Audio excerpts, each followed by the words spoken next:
मैं आज जो सुनूंगा, मैं सिर्फ सुनूंगा ही नहीं, मैं अपने चित्त में इसे बसाऊंगा और अपने मुंह से इसे निकाला करूंगा। क्योंकि वचन में लिखा है कि धार्मिकता के लिए इसे चित्त में बसाना जरूरी है, मन से विश्वास करना। आप तभी विश्वास करेंगे अगर वचन आपके मन में, आपके हृदय में होगा। और लिखा उद्धार के लिए मुंह से अंगीकार करना, यानी वचन को सुनना और उसे मन में बसाना और फिर उसका अंगीकार करना, ये छुटकारे को लेके आता है, उद्धार को लेके आता है। खुदा से कहो, परमेश्वर आज मैं वायदा करता हूं तेरे वचन को चित्त में बसाने का और सदा मुंह से इसे निकालने का। तेरा आत्मा आज मुझे छुए। प्रभु यीशु मसीह के पवित्र नाम में हम मांगते हैं, आमीन आमीन। अपने हाथों को उठाकर, बाइबल को उठाकर खुदा से कहो कि यह वचन मेरे शुद्ध रहने का आधार है। मैं इस वचन पर चलूंगा और 100 गुना फलों को लेके आऊंगा। पिता, मैं अनुग्रह मांगता हूं आपके बेटे यीशु मसीह के नाम में, आमीन आमीन। God bless you all. आज मेरा बिलीव है कि आप सब लोग आशीषित होंगे और मेरा विश्वास है कि आप परमेश्वर की भरपूरी में, उसकी सामर्थ्य का, उसकी प्रेजेंस का आनंद ले रहे होंगे। आज पूरे आनंद से, खुदावंद की भरपूरी के साथ कि उसने जो एक बड़ा विजन, एक बड़ा दर्शन दिया है और उसका थैंक्स करते हुए कि उस दर्शन के मुताबिक वो हमारी जिंदगियों में कार्य भी कर रहा है। आपने कभी फुटबॉल का फील्ड देखा होगा।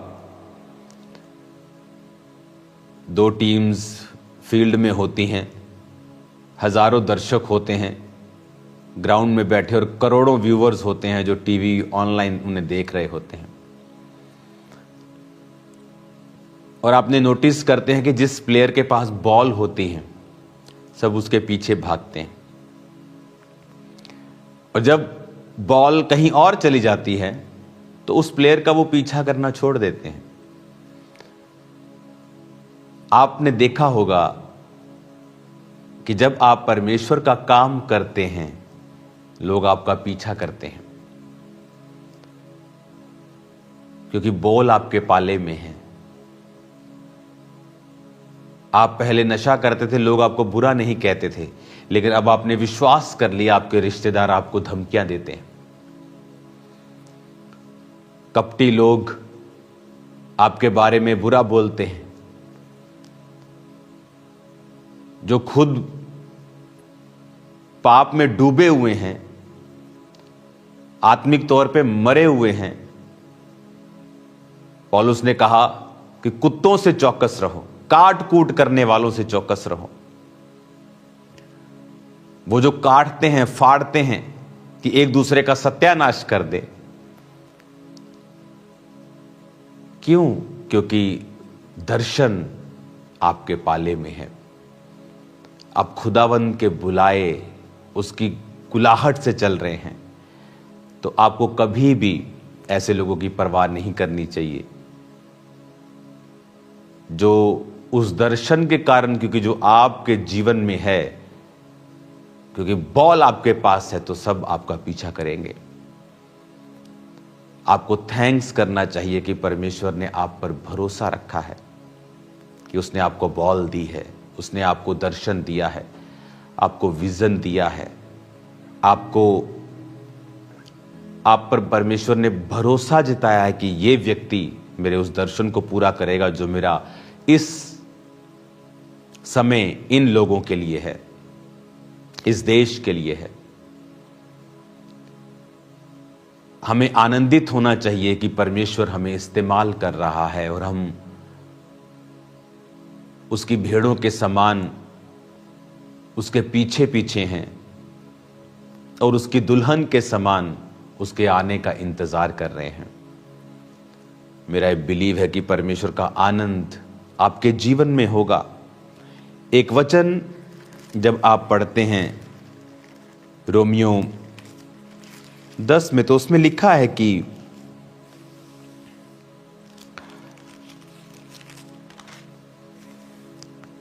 धार्मिकता के लिए,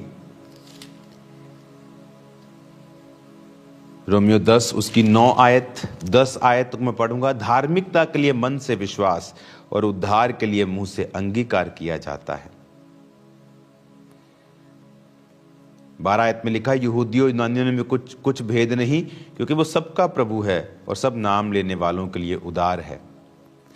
13 आयत में लिखा, क्योंकि जो कोई प्रभु का नाम लेगा वो उद्धार पाएगा। 14 में लिखा, जिस पर उन्होंने विश्वास नहीं किया उसका वो नाम कैसे लेंगे। प्रभु ने कहा, अगर तुम मन से विश्वास करके मुंह से अंगीकार करो तो तुम उद्धार पाओगे।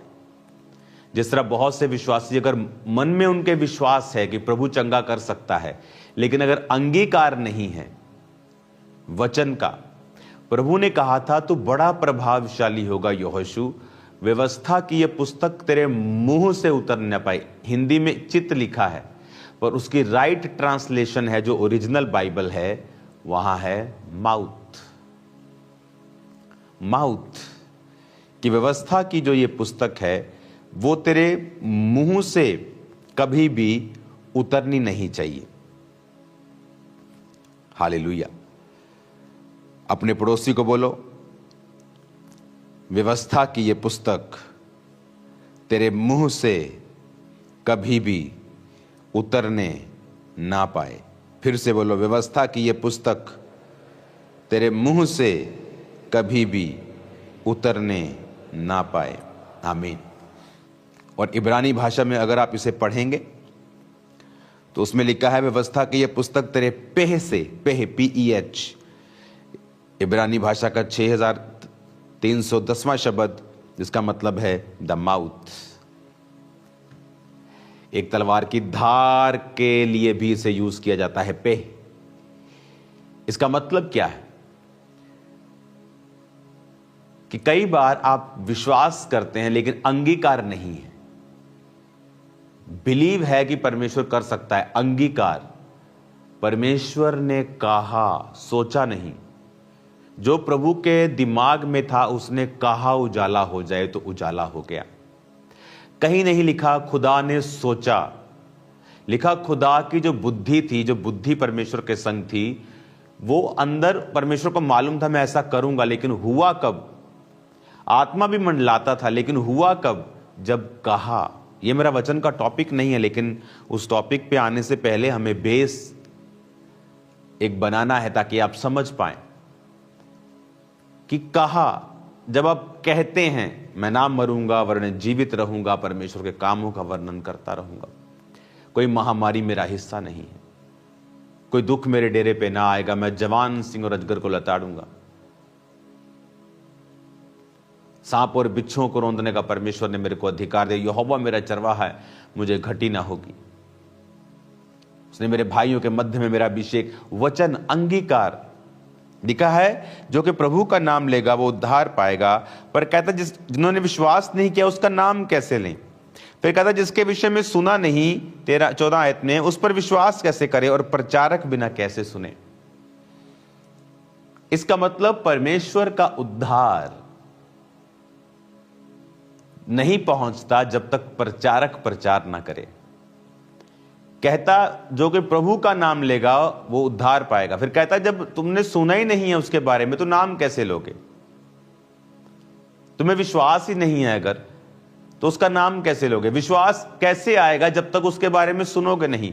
सुनोगे कैसे जब तक कोई बताएगा नहीं? और कहता प्रचारक बिना कैसे सुनोगे? चाहे वो प्रचारक ऑनलाइन हो, चाहे वो ऑडियो में हो, चाहे वो वीडियो में हो, चाहे वो चर्च में हो, वो बोल रहा है तो तुम सुन रहे हो। इसलिए आपने देखा होगा शैतान प्रचारकों से नफरत करता है।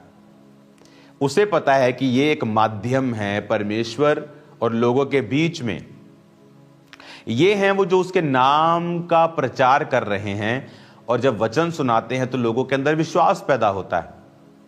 जब विश्वास पैदा होता है तो वो उसका नाम लेने लगते हैं। जब नाम लेने लगते हैं तो उद्धार आता है। वो उद्धार फैमिली में होता है, वो उद्धार फाइनेंस में होता है, वो उद्धार शरीर में, सेहत में, मेंटली, फिजिकली, सोशली, वो उद्धार सब जगह है। उद्धार is not only a spiritual उद्धार, सिर्फ स्वर्ग जाने वाली परमेश्वर बात नहीं करता। जब आप उद्धार के विषय में पढ़ते हैं तो ये बहुत डीप वर्ड है।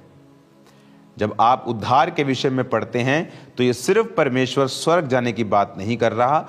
हाँ, उसमें स्वर्ग जाना नंबर 1 प्रायोरिटी पे आता है, नंबर 1 पे आता है। जब परमेश्वर ये बात करते हैं तो वो नंबर 1 प्रायोरिटी पे है, स्वर्ग में जाना। आमीन। जब आप उद्धार की बात करते हैं, रोमियो 10:10, साल्वेशन, उद्धार, ग्रीक भाषा में यह बाइबल लिखी गई थी ओरिजिनली। ग्रीक भाषा का 4991 शब्द, जिसमें उद्धार का मतलब है सोटेरिया, जिसका मतलब है रेस्क्यू, सेफ्टी, फिजिकली और मोरली डिलीवर होना, हेल्थ, साल्वेशन, सेव होना, आत्मिक भी और शारीरिक तौर के ऊपर भी। अब्राहम को परमेश्वर ने आत्मिक और शारीरिक दोनों आशीषें देने का वायदा किया था। तो जब आप मुंह से अंगीकार करते हैं कि यहोवा मेरा चरवाहा, मुझे घटी ना होगी, वो आपकी जरूरतों को पूरा करता है। आप अंगीकार करते हैं कि कोई महारोग मेरा हिस्सा नहीं है, मेरे इधर 1000 दाहिनी और 10,000 गिरेंगे, वो मेरे पास ना आएगा। आप देखेंगे परमेश्वर का आत्मा किस तरह से आपको सुरक्षित रखता है। हालेलुया। जब महामारियां आती हैं,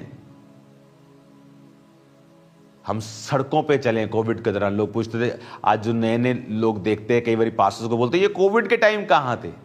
अब कभी फेसबुक खोली है हमारी, मालूम हो जाएगा कोविड के टाइम कहां पे थे। हम रोड्स के ऊपर थे एवरी टाइम, जब लोग अंदर थे।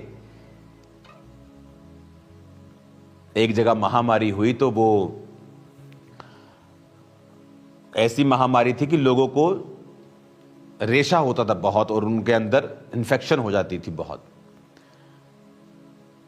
तो एक पास्टर ने चैलेंज किया था कि तुम उसकी इन्फेक्शन सारी निकाल के मेरे हाथ पे रखो, और जब हाथ पे रख के उसको माइक्रोस्कोप में चेक किया जाता था तो उसके हाथ पे रखते ही वो कीटाणु मर जाते थे, इन्फेक्शन वाले। कोविड टाइम ले हैंड हुए हैं लोगों के ऊपर, काउंसलिंग्स हुई हैं लोगों की, विदाउट, जब मेडिसिन नहीं आई थी, उसका कोई इंजेक्शन नहीं आया था। परमेश्वर अपने वर्ड के जरिए आपको सेफ रखता है, आपको हील रखता है, डिलीवर रखता है। ये एक ऐसी, इस साल परमेश्वर ने मुझसे कहा है कि ये सुपरनैचुरल मैनिफेस्टेशंस का साल है। ये आप खुदा से एक्सपेक्ट करें कि वो आपकी लाइफ में सुपरनैचुरली चीजें करे, दर्शन, स्वप्न, समथिंग वेरी पिक्यूलियर, बहुत ही यूनिक कुछ हो रहा है आपकी लाइफ में। आपको ऐसे आत्मिक दर्शन, आत्मिक एक्सपीरियंसेस मिल रहे हैं आपकी लाइफ में, कुछ ऐसी हीलिंग्स, डिलीवरेंस और मिरेकल्स परमेश्वर कर रहा है, ऐसे छुटकारे आपको दे रहा है। एक्सपेक्ट करो कि इस साल वो आपके साथ हो। कैसे होगा वो? उसके लिए जब परमेश्वर ये कहता है कि आई विल डू दिस, मैं ये इस साल तेरे जीवन में करूंगा, बात खत्म नहीं होती है। हमें वो देखना होता है कि जो परमेश्वर ने भविष्यवाणी की है। पौलुस कहता तीमुथियुस को, अपने स्पिरिचुअल सन को कहता, माय स्पिरिचुअल सन, जो भविष्यवाणियां तेरे विषय में की गई हैं उनके अनुसार अच्छी लड़ाई को लड़। कि भविष्यवाणी हो गई है लेकिन फिर भी अच्छी लड़ाई को लड़ना जरूरी है। अब यहां पर वो कहता है कि प्रचारक बिना कैसे सुने, रोमियो 10 उसकी 14। शैतान को यह बात पता है। कई बार विश्वासी उन लोगों पे गुस्सा कर रहे होते हैं जो प्रचारकों का विरोध कर रहे होते हैं। उनमें बहुत से क्रिश्चियन, नॉन क्रिश्चियन, सब तरह के लोग होते हैं। हमें गुस्सा करने की जरूरत नहीं, क्योंकि शैतान तड़फता है प्रचारकों के विषय में, क्योंकि वो ही हैं जो सुसमाचार को लेके जा रहे हैं। कुछ तो मर चुके हैं, है तो प्रचारक लेकिन मरे हुए हैं। उनके जरिए कोई रूहें नहीं बचती, कोई जीवित काम नहीं होता। सदूकियों, फरीसियों की तरह वो पहनावा तो पास्टर्स वाला है नाम के आगे तो पास्टर्स हैं, लेकिन काम पास्टर्स वाला नहीं है। लेकिन जो रियल प्रचारक हैं, जो काम करने वाले लोग हैं, आपको यह मालूम होना चाहिए कि शैतान को वचन पता है। उसने यीशु मसीह को कहा, अगर तू परमेश्वर का पुत्र है, तेरे पिता के वचन में लिखा है। उसे पता है पिता के वचन में क्या लिखा है। एक विश्वासी को नहीं पता पिता के वचन में क्या लिखा है। वो यीशु मसीह को वचन से परख रहा है कि तेरे पिता के वचन में लिखा है, अपने आप को ऊंचाई से नीचे गिरा, तेरे दूत हाथों हाथ तुझको उठा लेंगे, तेरे पांव में पत्थर से ठेस ना लगे, भजन संहिता 91 में लिखा, तू करके दिखा। उसने कहा वचन में यह भी लिखा है, तू अपने प्रभु अपने परमेश्वर की परीक्षा ना कर। वो समय था जब कोविड का समय था कि आप कुछ नहीं कर सकते, आपको जाना ही पड़ेगा। लेकिन एज ए परीक्षा की, देखो जी मैं कितना सामर्थ्य, आज अगर आप ऐसा करना चाहें, परमेश्वर कहता है मुझे परीक्षा में मत डाल, प्रभु की परीक्षा मत ले। शैतान तेरे पास आएगा तो मैं तुझे बचा लूंगा, खुद शैतान के पास चलने की जरूरत नहीं। तू बहुत स्ट्रांग है, इसलिए तू हर जगह गलत लोगों को प्रचार करता फिरेगा। कहने का मतलब कि आप एक बार प्रचार करेंगे, संगति करते फिरेंगे कि मैं बहुत स्ट्रांग हूं, मुझे फर्क नहीं पड़ता। परमेश्वर कहता है ऐसा मत कर। यीशु मसीह ने कहा यह भी लिखा है, तो अपने प्रभु अपने परमेश्वर की परीक्षा ना कर। जब पौलुस को सांप ने काटा था तो पौलुस तमाशा नहीं कर रहा था, देखो बाइबल में ये लिखा है, लाओ सांप मैं कटवा के दिखाता हूं। बहुत से पास्टर्स ने किया, सांप कटवाया, मर गए। फिर लोग बोलते ले ना, परमेश्वर तो जीवंदा ही नहीं। अरे बेवकूफो, परमेश्वर ने कहा मेरी परीक्षा मत कर। उस समय पौलुस सांप कटवाने के लिए वहां नहीं गया था, वो लकड़ियां इकट्ठी करके वहां आग जला रहा था। सडनली ऐसा हो गया। जब सडनली चीजें आपके सामने आ जाती हैं, परमेश्वर आपको बचाता है। वो कोविड हो, वो महामारी हो, वो कुछ भी हो, एनीथिंग, वो सुपरनैचुरल पावर परमेश्वर की काम करती है जब आप अपने मिशन पे होते हैं, आप अपने दर्शन में होते हैं, आप काम कर रहे होते हैं, आप गॉस्पेल को आगे रख के चल रहे होते हैं, फिर परमेश्वर की सुरक्षा आपके संग होती है। हालेलुया। तो उद्धार के लिए मुंह से अंगीकार करना जरूरी है। और कहता जिस पर विश्वास ही नहीं किया उसका नाम कैसे ले, जिसके विषय में सुना नहीं उसके बारे में विश्वास कैसे करें। कहता अगर विश्वास नहीं किया तो नाम कैसे लेंगे। तुम कह रहे हो कि प्रभु का नाम लो, कहता विश्वास ही नहीं है उनको। पर कहता विश्वास कैसे होगा जब तक सुनेंगे नहीं। क्या वचन सुनेंगे कैसे जब तक कोई प्रचार नहीं करेगा। और बाइबल 15 आयत में लिखती है, यदि भेजे ना जाएं तो प्रचार कैसे करें। क्या ही, जैसे लिखा है, उनके पांव क्या ही सुहावने हैं जो अच्छी बातों का सुसमाचार सुनाते। लिखा यदि भेजे ना जाएं, प्रचारक, ये नहीं लिखा कि प्रचारक अगर जाए ना, लिखा भेजा ना जाए, भेजा ना जाए, प्रचारक भेजा ना जाए। यानी प्रचारक अपना काम कर रहा है, पर अगर उसे भेजने वाला बंदा, किसने, कौन भेजता था, कलीसिया भेजती थी। कलीसिया अपने पैसों से, अपनी प्रार्थनाओं से, अपने उपवास से प्रचारकों को भेजती थी। बहुत बार वचन में लिखा है कि कलीसिया ने पौलुस को परमेश्वर के अनुग्रह उसके हाथों में सौंपकर मिशनरी यात्राओं के लिए भेजा।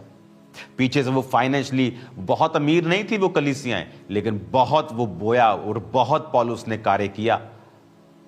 आज यूरोप में देखो आप, हर जगह आपको चर्च मिलेगी। और वो देश, आप चाहे जितना मर्जी लोग बोले कि वहां क्रिश्चियनिटी कम हो रही, कम नहीं हो रही। आत्मिक लोग बहुत रेयर होते हैं, जो रियल आत्मिक आत्मा से भरे। बट वो क्रिश्चियन, जब क्रिश्चियनिटी की बात आती है, उसके खड़े रहने की बात आती है, वो लोग खड़े होते हैं, आपको मिलते हैं। आप अभी न्यूज सुन रहे हैं बहुत सारी। हालेलुया। हमें यह बात समझनी है कैसे वो कार्य कर पाया। लिखा उसको भेजा गया, ही वॉज सेंट। अगर प्रचारक भेजा ना जाए तो प्रचार कैसे करें। यानी हमारी एक जिम्मेवारी है कलीसिया की सपोर्ट करना। इमेजिन करो, आप भोंपू लेके एक जगह प्रचार कर रहे हैं और आपको इस दिशा में भोंपू चाहिए, इस दिशा में नहीं चाहिए, लेकिन लगाने वाले ने इस दिशा में लगाया है। तो प्रचारक तो काम कर रहा है, लेकिन जो भेजने वाले हैं वो आलसी हैं, वो डिस्ट्रैक्टेड हैं। इसलिए परमेश्वर हमेशा जो प्रचारक होता है उसे आशीषित करता है, और वो उन लोगों को भी आशीषित करता है जो प्रचारकों के साथ काम करने वाले लोग होते हैं। और शैतान इसीलिए उनके पीछे भी पड़ा रहता है, क्योंकि उसकी वजह से उनके परिवारों के ऊपर और जिंदगियों के ऊपर आशीष रहती है। सेवा के कारण बड़ी चीजें हैं, बड़ी मुसीबतें हैं, बड़ी प्रॉब्लम्स हैं जिससे वो बचे रहते हैं। अगर वो नॉर्मल लाइफ में हो, वो उनकी लाइफ में फिर आती है। मैंने देखा है पर्सनली। हमें यह समझना है, उद्धार के लिए अंगीकार, अंगीकार के लिए प्रचार, प्रचार के लिए तुम्हें भेजना पड़ेगा। इसमें सब मैसेजेस हैं। ये कलीसिया का काम है प्रार्थना करना, फास्टिंग करना, बोना, ताकि प्रचारक अपना काम करे। और जब वो प्रचार करेगा, लोग विश्वास करेंगे, विश्वास करेंगे तो नाम लेंगे, जब नाम लेंगे तो उद्धार पाएंगे। हालेलुया। आज जब इस वचन को आप सुन रहे हैं कि बाइबल में लिखा कि जो प्रभु का नाम लेगा वो उद्धार पाएगा, वो सेव होगा। और सेव होगा, नाम लेगा तो सेव होगा। नाम कैसे लेगा अगर विश्वास नहीं करेगा? सुनेगा नहीं तो विश्वास कैसे करेगा? सुनाएगा नहीं प्रचारक, और प्रचारक अगर भेजा नहीं जाएगा। कितनी ब्यूटीफुल पॉलुस ने लाइंस लिखी हैं। इसलिए चर्च का काम है मिशनरी कामों के लिए, खुदा के कामों के लिए हमेशा आगे रहना, आलसी ना होना, ठंडे ना होना। इस साल परमेश्वर आपके साथ सुपर नेचुरल चीजें करने वाला है। अगर जब परमेश्वर ने अब कह दिया कि मैं सुपर नेचुरल चीजों को करूंगा, आपका और मेरा रोल है हम ऐसा माहौल बनाएं अपनी लाइव्स में, अपनी जिंदगियों में, कि वो उन कार्यों को कर सके। मूसा की लाइफ में प्रभु ने उसको चुना हुआ था, लेकिन उसका स्पिरिचुअल माहौल नहीं था उस 40 साल की उम्र में, और वो गलती कर बैठा और कत्ल कर बैठा और उसे भागना पड़ा। और 80 साल की उम्र में खुदा ने उसे भेजा। फिर जब तक आप अपनी लाइफ में माहौल परमेश्वर के मुताबिक तैयार नहीं करते, अपनी जिंदगियों को तैयार नहीं करते हैं, तब तक आप उसकी भविष्यवाणी को पूरा होते नहीं देखते। आप जानते, प्रभु ने कहा कि यह साल सुपरनैचुरल मैनिफेस्टेशन का होगा, यानी ऐसा छुटकारा जो नॉर्मल पॉसिबल नहीं है, ऐसी हीलिंग जो नॉर्मली पॉसिबल नहीं है, ऐसी डिलीवरेंस जो मार्वलस है, जो बड़ी अजीब है, जो बड़ी शॉकिंग है, कि ऐसे परमेश्वर ने इसको आजाद कर दिया। इस तरह से परमेश्वर ने इसको कर्जों से, केसों से, बीमारियों से, तकलीफों से, मुसीबतों से, एक्सीडेंट से, डाइवोर्स से, नेम एनीथिंग, परमेश्वर किस तरह से इन लोगों को छुटकारा दे रहा है। उसके लिए हमें एक माहौल बनाना होगा। वो माहौल कैसे बनेगा?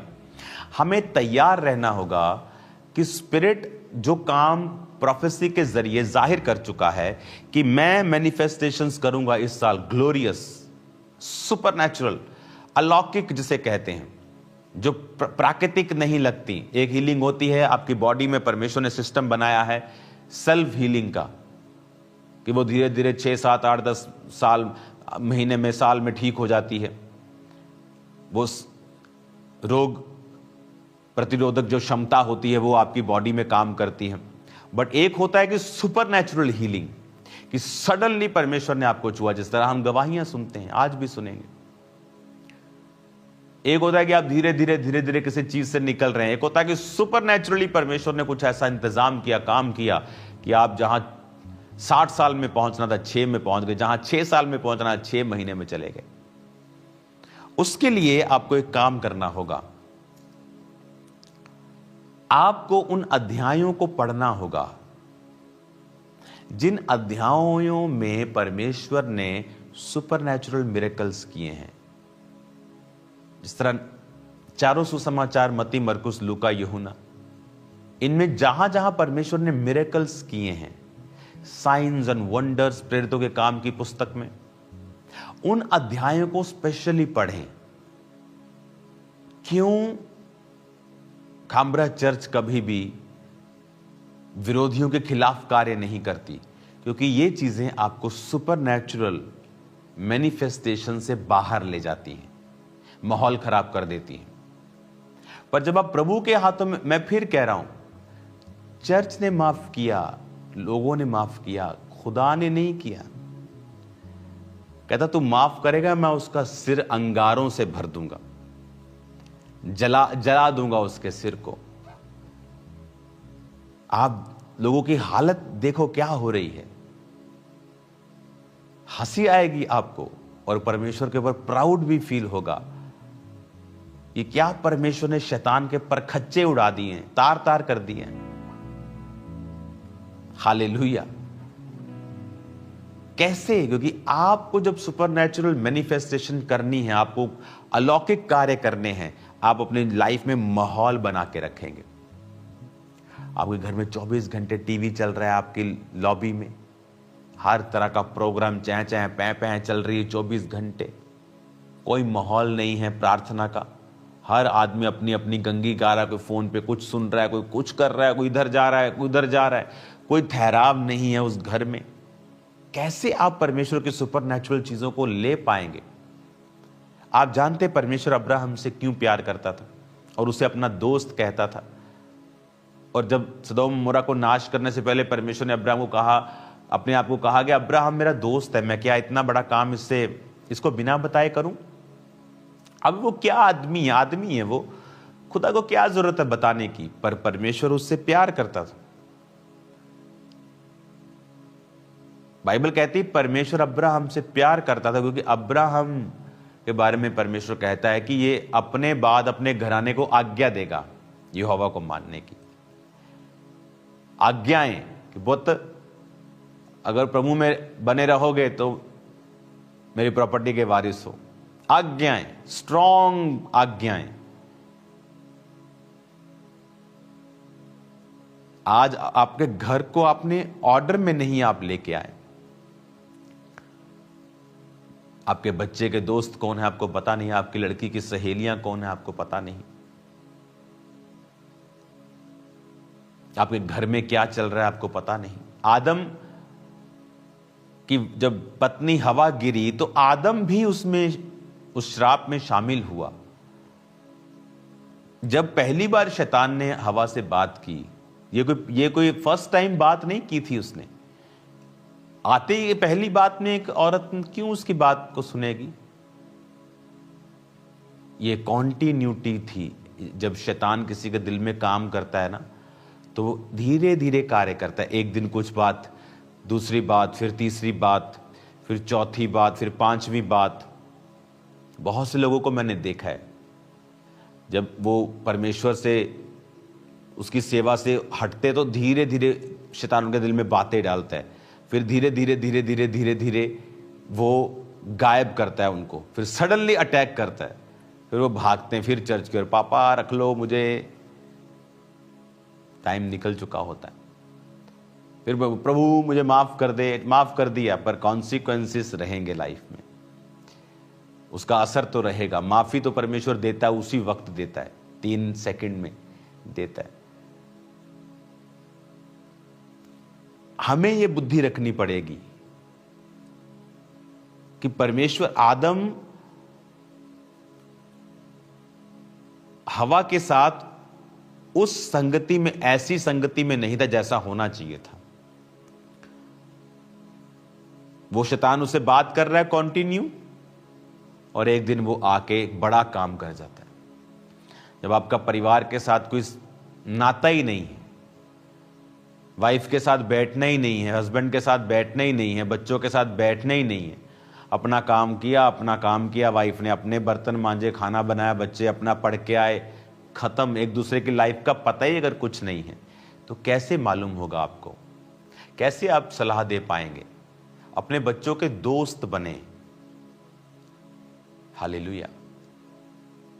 ऑर्डर में लेके आए अपने घर को, माहौल बनाएं, बाइबल को पढ़ें, फास्टिंग करें, पवित्रताई में रहें। क्योंकि ये साल अगर आप चाहते हो कि वर्ड पूरा हो, कि परमेश्वर ने कहा सुपरनैचुरल मैनिफेस्टेशंस होंगी, वो होंगी अगर आप ध्यान लगाएंगे तो। अगर आप ध्यान लगाएंगे तो फिर वो होंगी। अगर आप ध्यान नहीं लगाएंगे, वो भविष्यवाणी आपके ऊपर लटकी रहेगी और आपकी झोली में गिरेगी नहीं। तो पहला काम है उन पदों को, उन अध्यायों को पढ़ें जहां पर परमेश्वर ने सुपरनैचुरल मिरेकल्स किए हैं। बाइबल मिस करना, पढ़ना, मैंने देखा है ये बिगेस्ट मिस्टेक्स हैं विश्वासियों की, बिगेस्ट। मैं बाइबल पढ़ रहा था एक दिन, और मैं फिर कंटिन्यू पढ़ता हूं। मेरा सिस्टम अलग है बाइबल पढ़ने का, पुराना नियम भी पढ़ता हूं मैं, नया नियम भी पढ़ता हूं, ताकि मैं दोनों से कनेक्टेड रहूं। और फिर मैं लगातार पढ़ता हूं, ख़त्म करता हूं, ये भी साथ साथ ख़त्म करता हूं। तो जब मैं एक्सोडस में था, मैं निर्गमन में था, और वहां पे ना मिरेकल्स आते हैं। जब मूसा के द्वारा मिरेकल्स हुए, पहला जो जब उसकी लाठी सांप बनी, उसके बाद पानी लहू बना, डड्डू आए, मेंढक आए, डांस, कुटकियां, वो जितने मिरेकल्स है ना, वो मेरे को सब ऐसे मुंह जुबानी याद है।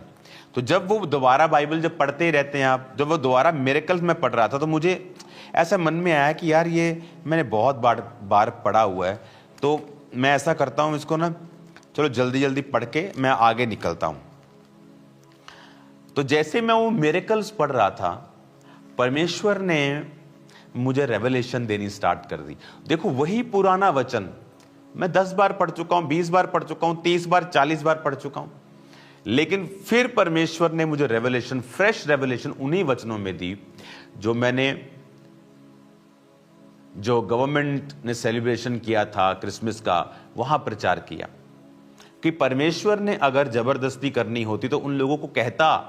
मिरेकल जब हो रहे थे, वो ओले गिर रहे थे, आग गिर रही थी और पशु मर रहे थे और पहलोठे मर गए उनके, कि मुझे मानो, अगर तुम मुझे नहीं मानोगे मैं तुम्हें मार दूंगा। तो जो परमेश्वर उनके पहलोठों को मार सकता, उन्हें मारने में क्या दिक्कत? उन्हें कान पकड़ के परमेश्वर मनवाता कि मान मैं ही खुदा आया। लेकिन वचन कहता परमेश्वर एक जिसने आदमी को कहा है कि बी जेंटलमैन, वो खुद भी जेंटल है, वो जेंटलमैन का जेंटलमैन है, वो कभी जबरदस्ती नहीं करता। इसलिए तो शैतान को उसने जबरदस्ती नहीं किया कि तेरी ऐसी की तैसी तेरी गर्दन मरोड़ता हूं मैं, वो कर सकता है। उसने उसको फ्री विल पे छोड़ा, तू मेरी उपासना नहीं करेगा तो को छोड़ा, लेकिन तेरा न्याय करूंगा मैं, अंत के दिन में तुझे आग की झील में डालूंगा। हालेलुया। लोग बोलते हैं कि परमेश्वर अगर है तो शैतान को रोकता क्यों नहीं? क्योंकि परमेश्वर जेंटलमैन है, वो जबरदस्ती नहीं करता, वो इनसिक्योर नहीं है। जैसे आज लोग इनसिक्योर हो जाते हैं, अच्छा बड़ी मीटिंग कर ली, इनसिक्योरिटी हो गई, कुछ बोलना शुरू कर दिया। वो परमेश्वर इनसिक्योर नहीं है, उसके लोग भी इनसिक्योर नहीं है।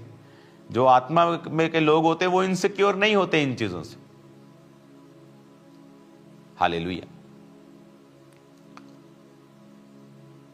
आपको और मुझे ये समझना होगा, जब 2016 में चर्च बहुत बड़ी हो चुकी थी और लाखों में पहुंच चुकी थी, आई थिंक 1 लाख के करीब, कितना मेरे को एग्जैक्ट नहीं, लेकिन वेरी बिग नंबर्स थे। तो कुछ लोग मेरे पास आके बोलने लगे, यहाँ एक चर्च ओपन हुआ है, आप देखो, जानबूझ के आपके चर्च के पास उन्होंने ओपन किया। मैंने कहा जो लोग परमेश्वर ने मुझे दिए हैं वो मुझे ही दिए हैं, जो उसको देगा प्रभु वो उसी को देगा। हमें घबराने की जरूरत नहीं है, ये कोई बिजनेस नहीं है। इनसिक्योरिटी बहुत से पास्टर्स से पाप करवा देती है और फिर वो बाद में उसका फल भोगते हैं। और उसी साल में मैं लोगों को बताता हूं कि उसी साल में चर्च में, खंबरा चर्च में फर्स्ट टाइम ओवरफ्लो लगने स्टार्ट हुए थे और 8 ओवरफ्लो लगते थे। फिर ब्रांचेस पैदा हुई, बड़ी बड़ी 14-14 एकड़ की, अमृतसर में तो भी 14-15 एकड़ की टोटल वो 2 ब्रांचेस हैं। तो फिर वो ब्रांचेस पैदा हुई, लेकिन खामरा चर्च में आज उससे भी ज्यादा लोग आते होंगे, ओवरफ्लो से ज्यादा, इतने बड़े बड़े हॉल्स हैं। क्योंकि कोई व्यक्ति आपकी आशीष नहीं ले सकता अगर आप खुदा के साथ सही हैं। तो जब इस वचन को आप समझ जाते हैं कि मैं क्राइस्ट के साथ मुझे अपना रिलेशन बना के रखना है, दैट्स इट। और आप देखो, बाइबल में पढ़ रहा हूं, निर्गमन पढ़ रहा हूं, और तभी वो वचन मैंने इतनी बार पढ़ा है, लेकिन रेवलेशन क्या थी? न्यू।